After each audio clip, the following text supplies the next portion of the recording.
Episode 2, The Regret. Does this viewer have a genuine point here? Do I regret my 2024 Tesla Model Y purchase? Because let's face it, every now and then, even negative comments do have a valid point. And is this one of them after 1 month's ownership? For context, this comment was submitted on my 5 reasons why I bought a 2024 Tesla Model Y video. So tongue-in-cheek comment would suggest that I would instantly start to regret the purchase. And I could be massively overthinking the comment here, blowing this comment just way out of proportion, as you do tend to just overthink comments just that little bit too much. Anyhow, how and why would I actually regret the purchase? Maybe it's because there's an incoming refreshed Tesla Model Y. Maybe it's that. Maybe it's because I could have bought a 2024 Tesla Model 3.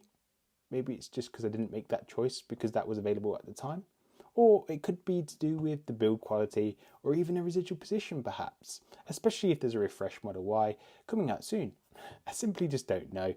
It kind of left me hanging here without further context. And I mean, if you're going to question a decision, I want to have just a little bit more context at least. But I think that's how I'm going to address this question of, do I regret my 2024 Tesla Model Y right now? And also, would a refreshed Tesla Model Y then make me regret the decision in the future? And as I said before, kind of a valid point. So before I get into that, I appreciate if you could just like the video, give me a cheeky like and subscribe if you haven't already. Let's get into it. So stripping it back to understand if I regret my purchase, it's probably wise to understand what car I drove before and why we actually upgraded in the first place. My maiden Berlin Tesla Model Y rear-wheel drive was not an impulse purchase, it was a calculated decision as it gave us more vehicle range. It was just a small bump of around 20 miles difference, but we didn't necessarily need a big range bump anyway. Primarily, it was more to do with just being a better family car in comparison to my Tesla Model 3, which worked great for the kids when they were much younger. But simply put, you just can't argue with a hatchback boot. It gives you a shed load more space to fill, a fatter front space for more storage, and a more airy interior with way more rear passenger space. It is Tesla's most familiest of offerings, you could say. On a car level, that was the principle of what's the most practical solution with growing kids. Then it's about what are the financial implications of it all. And I mean, I got a 0.5% APR deal for my purchase, for which isn't as good as the 0% APR that you can get today. But I sure wasn't going to lose any sleep over it, as I did get 15,000 free supercharger miles too. But for me, financially, this car cost me no more than my old one. It's like a family-approved tank, and it gives me more range than before. Digging deeper into critiquing my own decision, I know the next question will be, that you'll want me to answer at least, is, Adam, why didn't you wait for the refresh Model Y, the Project Juniper? It's just around the corner and you should have waited, you idiot, you buffoon, something like that anyway.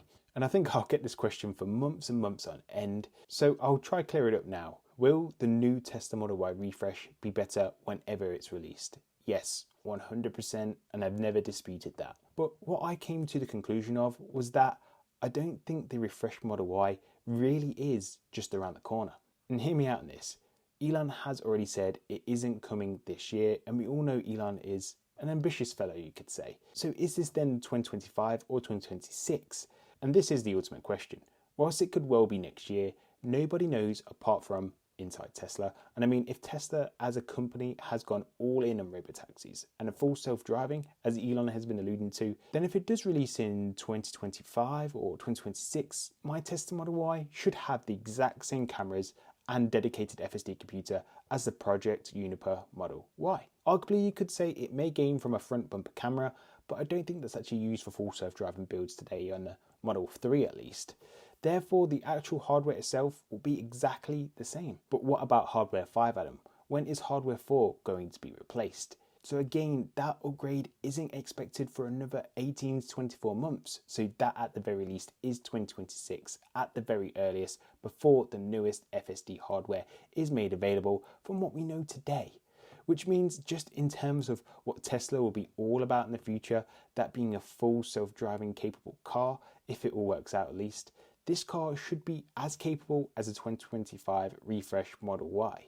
If that even materializes, it could well be 2026. Ultimately, time will tell. Then there's the question of, will I lose out on other things that matter, such as more range, charging speeds, features such as the rear passenger screen, and being completely honest with you, Yes, yes, and yes.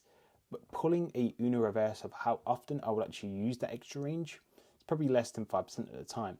I don't test the limits of range for my Model Y right now, and very little in my Model 3. And this corresponds with charging speeds. You will only notice a difference if you're at a supercharger or a rapid charger.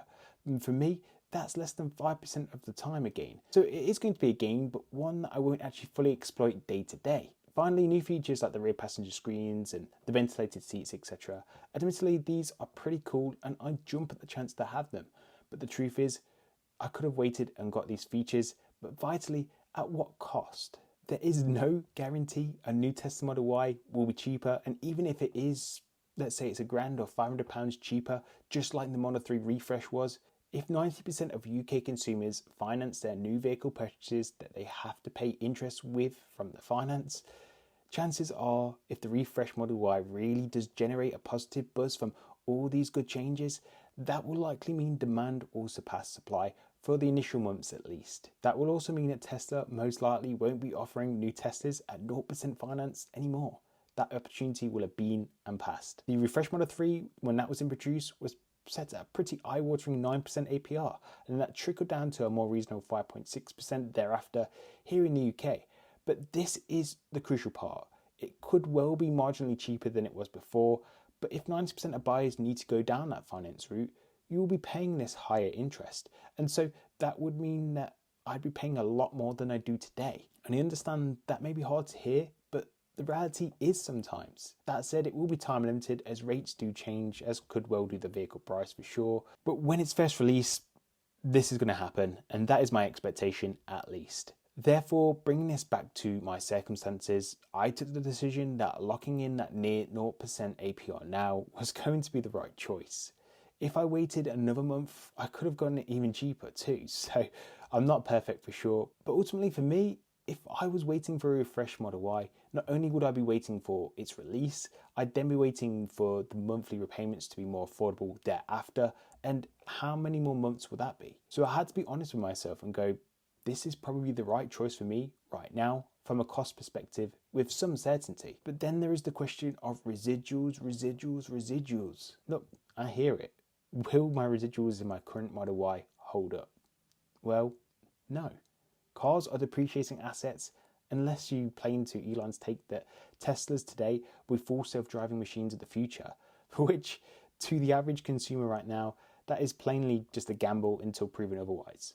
Therefore, it has already depreciated just like any other car would. Will it depreciate more when the new model will come out? Most likely so. However, we have to take into account that the next to 0% finance that I currently have, a vast majority of my monthly repayment is eradicating the settlement figure at a somewhat faster pace because there is very little interest for me. So whilst the residual position might be worse come with the refresh, the balance of what I owe relative to that may just also be relative to that. So to round this off, I'm not planning on selling the car within 2 to 3 years anyway, for which the depreciation does smooth out generally at that point anyway. So this topic is all relative to your expectations. So do I regret my purchase and not waiting for the refresh Model Y? No, not even on the cost side. What about the refreshed Tesla Model 3 available now? Surely the residuals on that car will be better. Again, most likely the Model 3 refresh will hold its residual position better. After all, the Model 3 has just had its refresh. But like I said before, it's all relative to what you need from your car and when I actually plan to sell it. That's 3 to 4 years for me. But between that and the refresh Model 3, the refresh Model 3 would have been a nice and tidy upgrade for me, but probably more for selfish reasons than the Model Y offering, which would be consistent with the reasons why I bought the car. The kids are getting older and bigger, so the bigger interior, the passenger space and storage space was a better choice from a practicality perspective. There are other upgrades such as premium audio, better cabin noise within the Model Y over my existing Model 3. Whether the refresh Model 3 was even better, I won't know. However, my sound meter tests confirmed that this Model Y is definitely an improvement over my old Model 3. But a long story short, I would have loved the refreshed Model 3, but I may have lived to regret it in the long run through outgrowing the car and changing family circumstances. That is primarily why this Model Y is more suited to us as the family car choice. So to conclude, Do I regret buying my 2024 Tesla Model Y? No. 1 month in, if I was getting second thoughts on this, that would be concerning.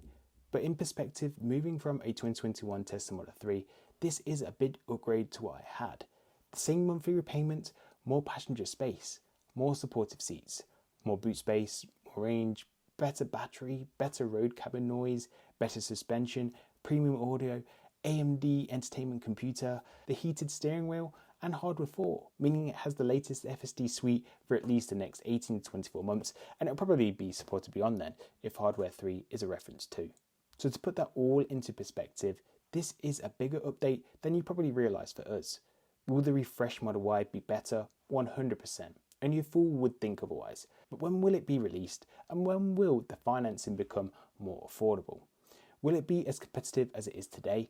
I honestly look forward to seeing what this new Model Y has to bring, and I'll probably be dying to know if any of the upgrades can be backwards compatible with this Model Y. I won't hold any regret because that would mean I'll be bitter about the decision that I made today. That I won't be because the car achieves exactly what I wanted and more. Everything else is literally just noise. So how was today's video, and did you think I made the right decision, or do you think I'll regret buying a 2024 Tesla Model Y? And if so, let me know in the comment section below. I have a more hands-on 1 month review video planned out shortly if you enjoyed today's video. Don't forget to like the video, subscribe, share it with your friends or anyone that may find it beneficial. You folks have been great, and I'll see you in the next one. Ciao.